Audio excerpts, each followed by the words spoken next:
ચૂંટણી આવે એક આરોપ લાગે ખોડલધામ રાજકીય અખાડો બની ગયું. આને કઈ રીતે રોકશો? કારણ કે મારા પહેલા જેનીબેને કહી દીધું, પહેલા કોંગ્રેસ ધજા ચડાવવા જાય, ખોડલધામ જાય, ઈ પછી ભારતીય જનતા પાર્ટી જાય, વળી પાછા નરેશભાઈ ભારતીય જનતા પાર્ટીના ચૂંટાયેલા મંત્રીઓનું જગદીશભાઈ વિશ્વકર્માનું સન્માન પણ ગોઠવે.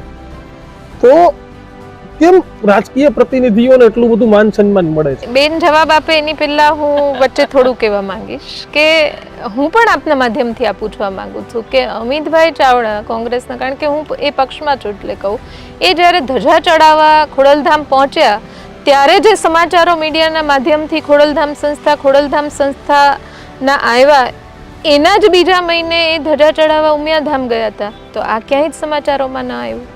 આ જ આગેવાનો ખોડલધામમાં આવ્યા તો એના આટલા મોટા સમાચાર બન્યા ભારતીય જનતા પાર્ટીના. હું એ જ કહેવા માંગુ, આનો જવાબ જ આમાં છુપાયેલો છે.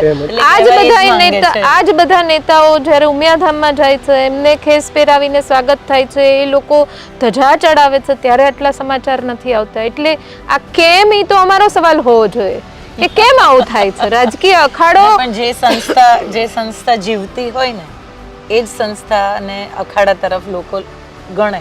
તમે સમજો, અહીંનું જીવિત સંગઠન છે અને અહીંયા બધા જ પક્ષોને વેલકમ છે, ઇમોશનલી જોડાયેલા છે. અને એ બહુ અગત્યની વાત છે કે આજે આપનું હોય કે કોંગ્રેસ હોય કે બીજેપી હોય, દરેક જણ અહીંયા હકથી આવે છે. એવું નથી કે અહીંયા કોઈને જાકારો આપે છે, કોઈને વધારે આવકારો આપે છે, એવું અહીંયા ક્યાંય નથી. અને એનું રીઝન છે કે એ જે બી તમે પક્ષ બોલીએ, ચલો એ તો એ બી વ્યક્તિ જ છે ને, અને એ જ વ્યક્તિ તમારો કાર્યકર બી તો છે ને. તો આજે એને પદ મળ્યું, પણ એના પહેલા તો એ પોતે તો સંસ્થા સાથે જોડાયેલા હતા. તો સ્વાભાવિક રીતે this is like a routine.